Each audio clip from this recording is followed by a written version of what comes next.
what's it like being back in training, mate? Like a bit of a caged animal trying to get back out there and get amongst it after so long training by yourself? Yeah, well, it was a tough 8-week period, but obviously a lot of other people in the country have done tougher. But like mentally and physically, it was a little bit difficult towards the end. But once we found out that we returned back to training, the motivation really ramped back up, and we started training with a little bit more high intensity, and our direction was a lot better. So first couple of days back, they definitely pushed us. The legs are a bit dommy today, but I'm pretty sure every player in the system will be feeling the same way as I do. So mentally, it's great to be back.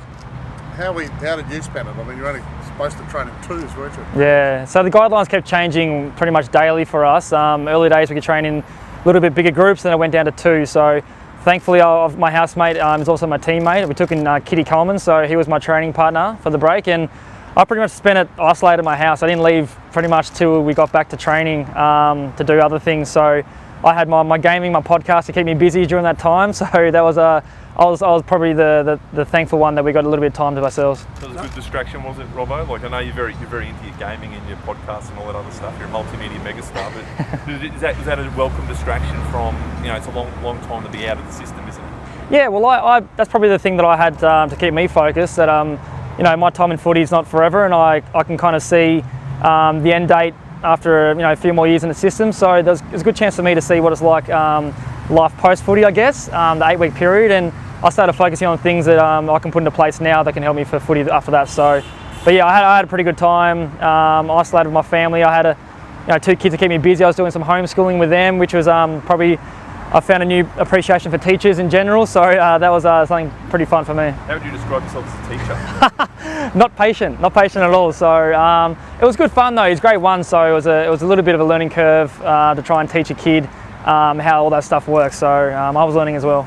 With all your extra podcasting and all that sort of stuff, again, do you have metrics on how many new followers and all that sort of stuff you got over the last 8 weeks? The best thing about it, that obviously when you're live streaming, there's a lot of people tuning in now because they're isolated themselves. So analytics-wise, it definitely rose by a lot of percentage. I was pretty happy on that regards. But in saying that, I do it because I love doing it. It keeps me busy, and when I first got up here, I didn't have any hobbies, and my psych said, you got to start finding something, because going to the movies by yourself isn't one to brag about. So I started doing that, and I'll keep doing that. Have you got enough time to get ready for a season opener basically again? There's 3 weeks in that. I think it is. In terms of being ready to go, it's kind of the onus is back on the players. We had 8 weeks to stay fit and healthy. There's some exercises we couldn't do because of the equipment that we couldn't get access to, but we could all run and we could all do that kind of stuff. We still had access to physios around the clock, so we've got to make sure that we can't judge anyone by us coming back early, because we had a 12-week training block before the 8 weeks off, so we've got a great base there, and the only thing that we need to get stuck into is the physicality of the game again. So I dare say next week we'll be starting to ramp that up with match practice and tackling, and that's probably the only thing that I think will be the toughest part of the coming back early.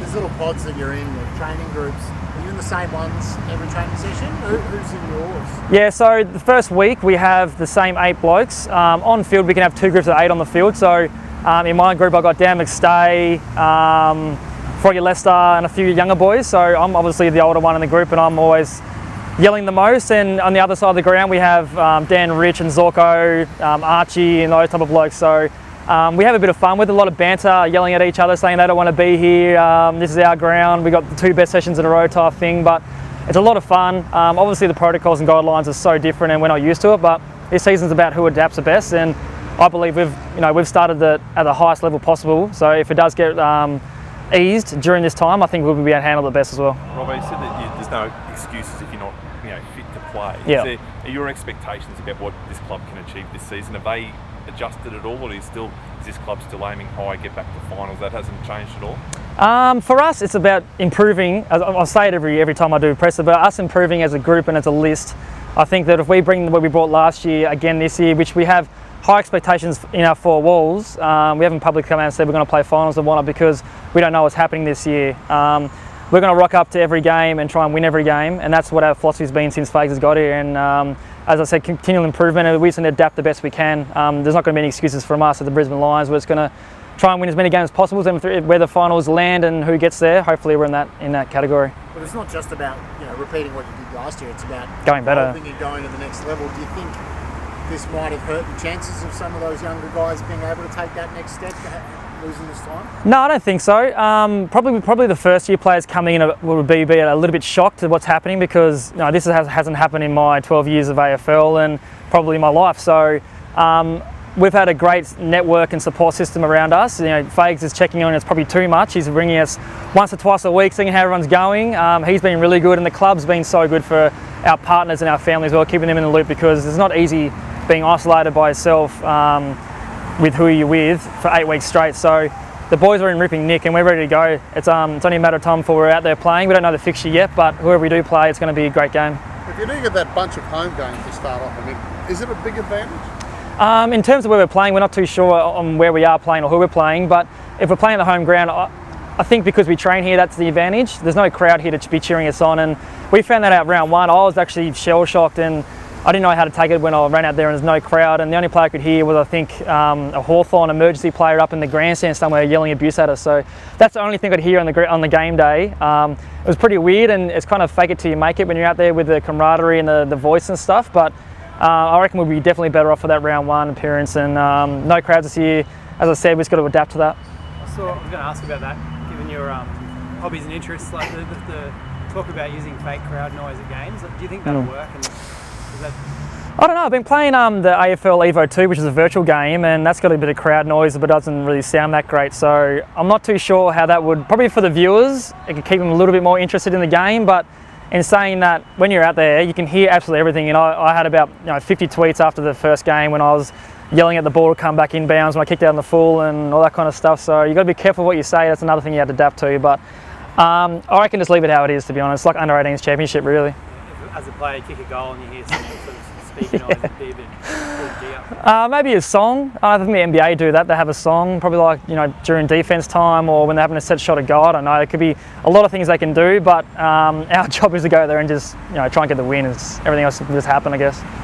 Robbo, given the fact that you have so much video analysis every week of who you're going to play during the season, how do you prepare for a team you have no idea who you're playing in a couple of weeks? Well, we'll find out probably tomorrow, so we'll have 2 weeks to prepare for that game. But in saying that, we didn't know we were going to play Hawthorn until 48 hours before that game, and for the Carlton Richmond one, they didn't know till probably the day of. So someone who's been in the system for a while, I can understand the homework that we'll have to do in a short amount of time. But it was just like pre-season. We'll come into it knowing probably tomorrow who we're going to play, then we'll start working on them, set up our structures, game plan, and the way we do normally, and try and have a crack. So it shouldn't be too dissimilar to what happens during the week, yeah. There's a chance that the South Australian teams might not even be here now. Is that... Well, that's what I was alluding to before. Things happen every day, and we've just got to adapt the best, because as our training schedules were in that little 8-week period, sometimes we could train with the group, sometimes we couldn't, and we had to get the job done, really. So, by the time next week, everyone could be playing with crowds. We just don't know. So it's one of those things that we just go by what the club tells us, and the AFL and the government standards they put in place. You said you're closer to the end than the start. I mean, have you got a timeline in your head? I mean, you're coming off probably one of your best seasons ever, aren't you? Yeah, well, I understand that footy's not forever, and if list sizes do get cold in the future, they might be looking at going younger. So I'm not negligent to that fact that I might be cut one day, or my time might be up, my body might say no. But at the moment, I'm turning 31 this year, and I feel the best I've ever felt in my career, and I'm still that childish 21-year-old I was at the Blues when I was a bit younger, and emotional and happy and very energetic. So when Fague steers me in the right direction, I seem to play my best footy. So I owe a lot to him, and he lets me off the leash sometimes, and sometimes he says, pull your head in. So that's where we have our relationship with him. What was the last movie you watched by yourself?